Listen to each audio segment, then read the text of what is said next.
My guest today is Carrie Kellar. Carrie is the co-founder and CTO at BAXUS or BAXUS.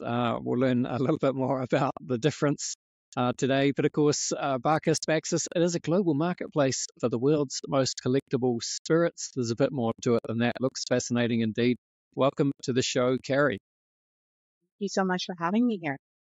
It is a pleasure. Let's do what we do at the beginning of the show, Carrie. It'd be cool if you could please introduce yourself. I'd love to hear some of your personal and professional backstory. What have you been doing in the lead up to co-founding BAXUS? Yeah, sure. So I'm Canadian originally. I was born and raised in Toronto. Huge Maple Leafs fan, unfortunately. And I went to Columbia for undergrad. I was a rower, and through there, just really discovered this love for computer science and technologies. So my first actual jobs were in finance as an interest rate derivative salesperson. I loved the energy, but I was like, I think there's some more technologically enabled companies out there for me to look into. And just really became fascinated in my master's program, distributed computing and blockchains. So I was at head TA for basically this databases class for all undergrad and master students. So my co-founder actually in that class, he was one of my students in my lecture, and he'd been trading whiskey for like 6 years, and we were looking for somebody to work with him in sort of creating this whiskey marketplace. And because of my background in blockchain, I'd worked also at New York Times on their machine learning platform team for a little bit. So I was just super interested in all these new technologies, and then we decided to start this thing like about 3 years ago, and it's grown and it's become an actual certifiable business now, and we have like multiple employees, and it's awesome. Yeah. So basically, started this about 3 years ago, right out of college / during college. Fantastic. I love it. Well, if that's the case, then Carrie, it'd be useful, I guess, if you gave a little bit of a summary, high level of what BAXUS is. What's the vision? What's the idea? What are you guys doing here? Yeah, of course. So BAXUS is first and foremost a peer-to-peer whiskey marketplace. So we store collectors' collections in across their various vaults, and then we insure everything, authenticate everything, and you are able to list it for sale on our marketplace, much like you would be able to at StockX or eBay, something along those lines. So then anybody can go and buy it. If you want to keep it in our vaults, you can. If you want us to ship it to you so you can drink it with your friends, we can also do that. So that's our main product. Through doing that and through understanding more about the whiskey markets and just how really like opaque and sort of behind closed doors all of these transactions are, and all of these sort of like interactions. We've also been able to work with. We acquired this app called BAXUS about I think 9 months ago now, and they're a crowdsourced platform that gives you free access to fair liquor prices. So think of it like you'll be able to determine whether you're actually being ripped off in a liquor store or not. So we have an app that we're working on incorporating more with the actual marketplace. And then we also, since we had to actually do the physical work of creating these vaults, doing the asset management, storing everything, we've included sensors in our vaults that give you real-time access to data about the temperature, the humidity, like how your assets are actually being stored. And now we're selling that as a service to distilleries because they are looking for access to environmental data and external factors affecting the maturation actually of their bourbon and their whiskey. So we are marketplace, but also app. And then we have a sort of like more SaaS hardware business as well. So we're doing quite a lot. I don't sleep that much, but it's really Yeah, got it. And Carrie, did you come into this as like with a bit of a, I don't know, how do you say it, like a boozy background, if you will, or have you kind of developed an interest in rare and expensive spirits as you've gone deeper into this project? I have developed it, Andy, completely. It was so funny in the very beginning. Like my parents are big wine drinkers, like come from a big drinking family, but never really whiskey. That wasn't like a big thing. And then going through this process now, it's like super expensive and unfortunate, but any like really good bourbon, like really old dusty bourbon that I can get my hands on is now in my possession. So it's equally great and also the worst. Yeah.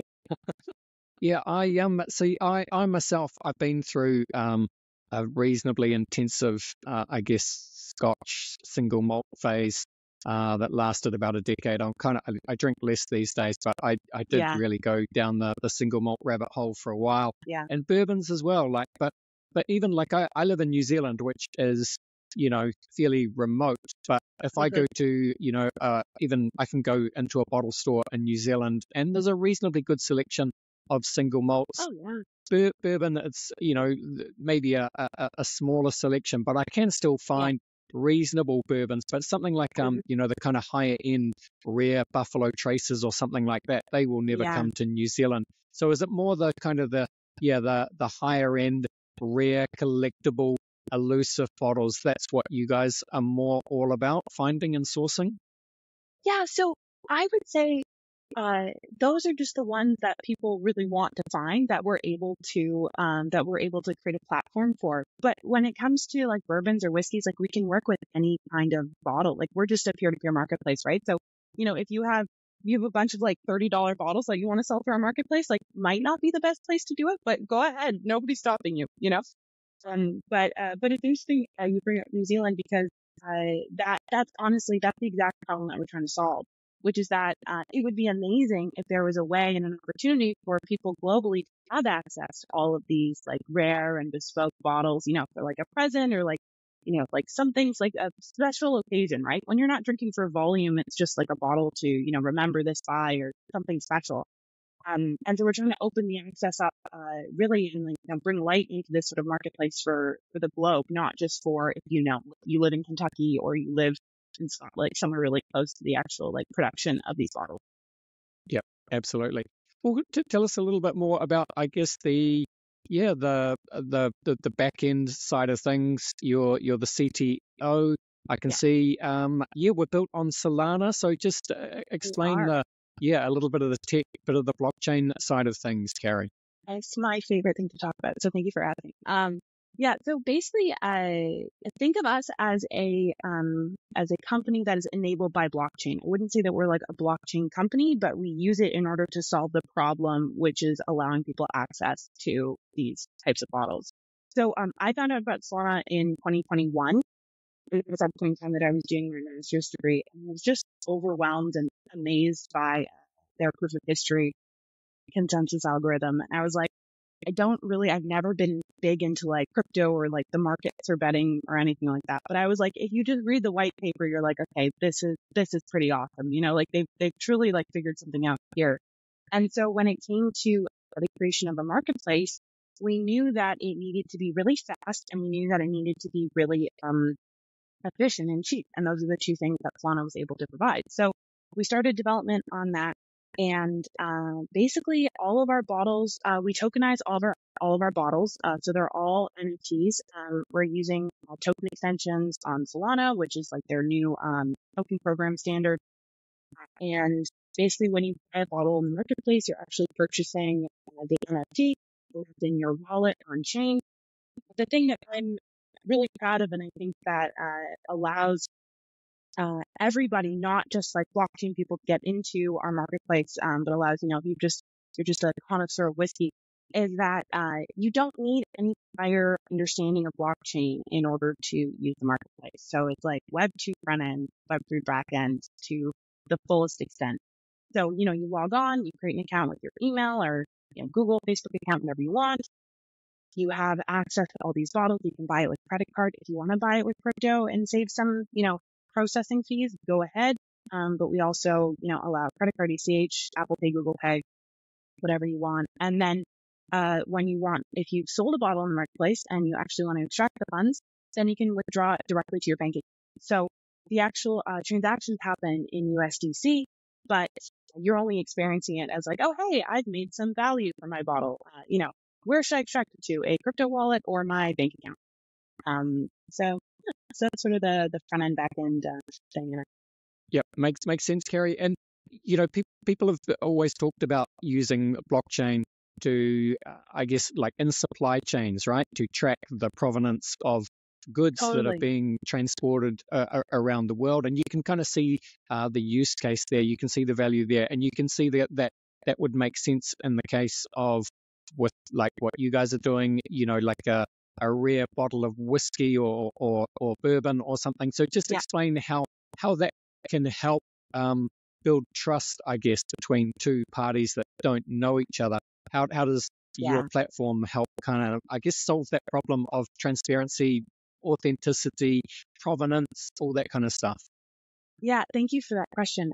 That's the main reason we decided to build this on the blockchain is because there needed to be like transparency is our like number one value as a company, and that's what we're really trying to create in this market, and just bring light into the actual transactions that are going on. And so, anytime anybody buys a bottle on our marketplace, there's a transaction on chain that shows the actual, USDC value for the bottle being transacted at that point in time. So if you look back through all these transactions, you're able to determine what was bought, by whom, but what was bought like in an anonymized way. What bottle was bought for what price at what point in time. And there's nothing even remotely close to that in these collectible marketplaces. Everything is just behind closed doors.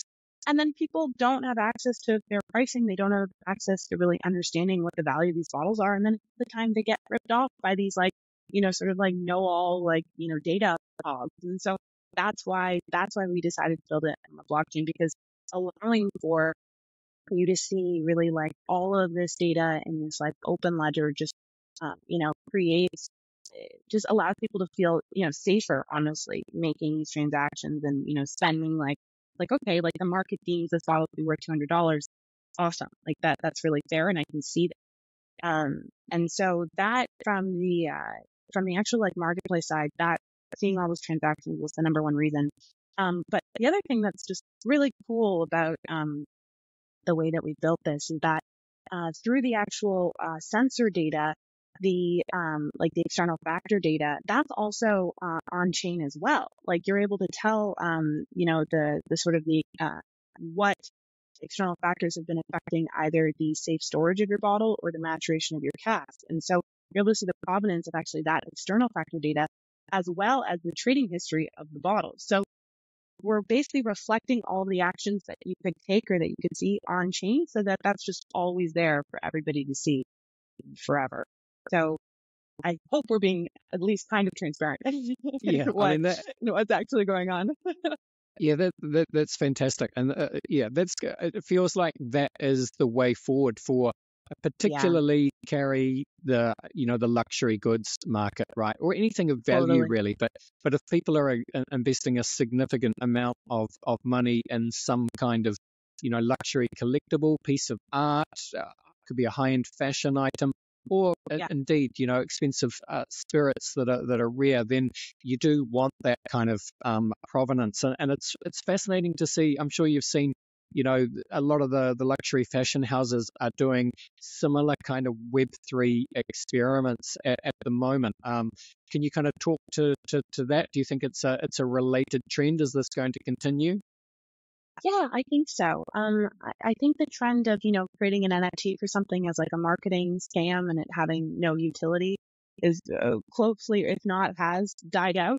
But the concept of just really being able to track, on chain, when this item was purchased, or, be able to validate through some sort of like tag or sensor or something within the actual item itself, whether it's authentic or not, just these very like basic things, that, the chain just allows, uh, as just basically like, this open source database that everybody has access to that you can't, that you can't like fraudulently break or something.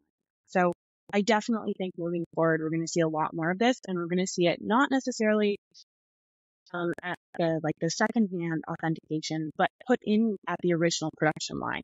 Like more like tags are going to be sewn in, more like bottle caps are going to have specific like seal tags. Like people are really just going to continue to try to, um, at least like keep the value of their, product and their good for as long as possible and not have like all these spoofs and things happen. Yeah, absolutely. talk to me more about the tokenization side of things, Carrie. So is it possible for people to, like buy a percentage or a fraction of a rare bottle? And if that is the case, just explain, why they would do so, because it does sound, it's a kind of a strange concept to get your head around at It first, right? is. Totally. Yeah. And that's been the really, it's so funny because we talked on it, like the three reasons why BAXUS uses blockchain, like speed of the transaction, provenance, and then tokenization, right? And tokenization is always like, people are always like, what are you talking about? But, by allowing the actual bottle to exist on chain in like this like NFT format where we're the custodian of it, we're like, okay, like this physically represents the bottle, then you can do so many cool things with it. You can take it out against, you can collateralize it for a loan on the blockchain as well. You can, we're not going to do fractionalization of assets. One, because we don't want to split up bottles. We like drinking them too much. But then also when you fractionalize an asset, then it actually becomes security, all these different provisions and things. And it's like, no, it's a full bottle. It's a commodity. Like, let's just leave it there. But there is this cool concept of actually group buying where you in like a sort of multi-signature wallet or a multi-signature standard are able to all have keys, and then that wallet purchases the asset. So it still is like a one-to-one purchase, but then the actual like governance structure around what to do with that bottle after the fact is owned by a group of people. So that's a super cool concept that we're looking into as well. But but by being able to tokenize the asset, you can have so many new financial opportunities that you wouldn't have had previously by having the bottle. And we've had a lot of people on our platform actually love this concept. Like they've gotten, I don't know, like 6 bottles of Pappy or something passed down from their grandfather. They don't know the value. They don't know the worth. They come onto their website. They see that, okay, like we have all this historical data, all this historical pricing. So now they're able to attribute an actual value to the bottle. And then they're like, well, I don't want to sell this. This is like a couple $1,000 asset. Like, can I take out a loan against it? Like, am I able to like have interest on this? Like, wow, and people can't do that, right? But they have so much value sitting in these things that are only appreciating over time. So that's really like that, that to me is like, I don't think people have really, we haven't done a good enough job yet of like explaining this to people, of like taking them along the journey of all the different steps. Like we're still at the point of like, okay, like speed of the transactions, you can still use all of your credit cards, all your Web2 things, like try to use crypto. It will be less expensive. Like we're still just there in terms of like the education of all of our users. But like down the line, when we get to the point where we can really like en masse start to explain to them just the beautiful concept of like tokenization and all these different like DeFi, infra protocols that we can use, it gets to be so cool, It's just, there's just so many different parts of it right now, that we're just trying to like get people towards. 100%, 100%. That's really well articulated. Thank you, Carrie. I see also that you have backing from a multi-coin capital. So I guess you have a good team behind you, a bit of runway. Totally. Yeah. They're just completely amazing. And it was just fantastic because I think like, we are one of the first, I would say, like app layers on top of Solana right now. Like, and we're really just trying to bring, normal people who aren't in blockchain into this sort of ecosystem and, create wallets, get them like, interacting a little bit. And what's really amazing is that like through all of the investment in the infrastructure layers of Solana, through like all these like infra, like wallet, through all these infra companies, things like wallet as a service or RPC providers, like all of these sort of like third party companies that we need in order to just deliver a really nice experience as like an app, that isn't just trying to build another blockchain protocol or something. Like for us to deliver that experience at that level, Multicoin and all of these really big VCs needed to invest in all these infra protocols. So it's really exciting now that we're able to like sort of see the light of bringing in all of these new people into blockchain and to have that, stamp of approval and the liquidity and just be able to, kind of explore some more. Very nice. Okay, well, look, Carrie, as we start to finish up this part of the podcast, just, tell people, for people that are interested in learning more, Maybe they've got some whiskey they want to sell. Maybe there's some rare bottles they'd like to try and find. Where should people go to, engage with your platform? Anything you want to talk about the kind of the user journey side of things? Are there any restrictions on who can use this? I presume you need to be of legal drinking age. Are there Yeah. countrywide restrictions? Just talk us through all the kind of all that kind of stuff. Yeah, of course. If anybody's like a whiskey connoisseur, whiskey collector is looking to just have their bottles like insured or at least like the value understood, you can just go to our website, baxus.co, that's BAXUS.co, and you can go to the vault section and you can understand all about like all of our intake processes, communication processes, so you can send us our bottles. If you're looking to just find a cool rare bottle at not at an auction that's going to charge you 30%, but only for us that's going to charge you 10%, that's authenticated, you can just go onto our marketplace and purchase a bottle. If you're in the US, we'll be able to ship it to you, and you can just keep it in our vault. We have quite a few people who do that as well. So yeah, the website is the place to be. Or actually, if you don't feel like buying anything right now and you just want to look at fair prices of the bottles that you currently have in your collection, then you can go to the App Store and download Booze app and get a crowdsourced fair price and value for your bar at home, and just go through adding to your wish list. Awesome. And of course, the link is baxus.co. Link is in the show notes, but BAXUS.co. Should ask Carrie, we were speaking about it just before we started recording, but what does the name BAXUS mean? Yeah, so it is the Greek god of wine, basically. So it was actually Bacchus, BACCHUS, and then we just made it a little bit more techy. And then what's fun is that actually our IoT sensor platform is called Athena because she's the goddess of wisdom. So we have the goddess of wisdom about wine, but whiskey. They didn't have whiskey back then. I love it. Bacchus. All right. Time to finish off the podcast, Carrie, and we are going to do that by running you through the very famous crypto conversation hot take round. Are you up for it? Oh, yeah. All right, Carrie, I'm just going to run some questions at you. I just want you to give me your honest hot take style answers, if you like. They're kind of crypto related, so should be a little bit of fun. Question one, a little bit of a strange one for you, but let's see what you have to say. The question is, where would you say that you sit on the Bitcoin maximalist to multi-chain opportunist spectrum? More, I would say I'm like, if it's 1 to 10, I'm like 3 multi-chain. Fair enough. Very well said. All right, Carrie, what would you say is your firmest conviction crypto opinion? Oh, that we are marketing crypto completely wrong and blockchain completely wrong to everybody. Yeah. Yeah, I like that. All right, just expand on that slightly. Why and how? If we are marketing blockchain right now as if we are marketing Netflix as saying that it's built on AWS and it's super fast, low latency, really, really great, instead of, hey, you can just watch a freaking movie. Yeah. Yeah, so true, so true. Carrie, Bill Gates famously said that we tend to overestimate what we can accomplish in 2 years and underestimate what we can accomplish in 10. I'm sure you're very familiar with that kind of idea, being a blockchain builder.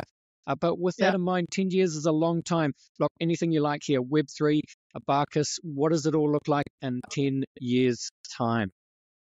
I'm so excited. I think people are just going to have actual ownership over their assets. They're going to have way more access to liquidity, and they're going to not have to wait 4 days to wire money inter-US to their friends, and it can be instantaneous, and they can have access over it. So, yes.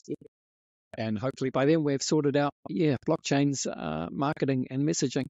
That'd be great. Sci-fi author William Gibson famously said, Carrie, that the future is already here. It's just not evenly distributed. With that in mind, can you think of an example of the future being here right now, but most people aren't aware of it? Well, I mean, I guess like blockchain is just like the best example of that. Like you can have an entire ecosystem with like higher interest, access to like all these different funds, and you can even just like gain yield and new tokens, without needing to do anything, at traditional banking infrastructure. So pretty much already here, just need to get the word out. Yeah, exactly. DeFi, it is here. It brings us nicely to the final question, Carrie, which is, what is your favorite science fiction book, film, or TV show? Oh, I would like Dune, the book, first book. Yep. Yeah, that was really good. Movie was Yep. okay. Book was great. Well, there were 2 movies. Did you see both movies? Yeah, I have. Yeah. They're Second one was, super good. Yeah, they're like yeah. the Lord of the Rings, I think, of like this generation, I would say. Yeah, that's a good way of describing it. Your first Yeah, film was good, but the second one, incredible. But yeah, yeah, I guess it all starts with totally. the books, doesn't it? Yeah, Always done. always does. Carrie, thank you for coming and spending some time with us today. This was a lot of fun. Please just close it out by telling people where they can find you on X or anywhere else online that you like to hang out. And again, make the case for why people should come and check out BAXUS, Yeah. and how they should do so, Whatever. where they should go. Yeah, definitely. I'm Web3 Princess on X. And then I have LinkedIn, just Carrie Kellar on LinkedIn. I don't check it that often though, I'm mostly just on X. Yeah, cool. All right, makes sense. Thank you so much, Carrie. All the Awesome. best, and bye for now. Thank you, Andy.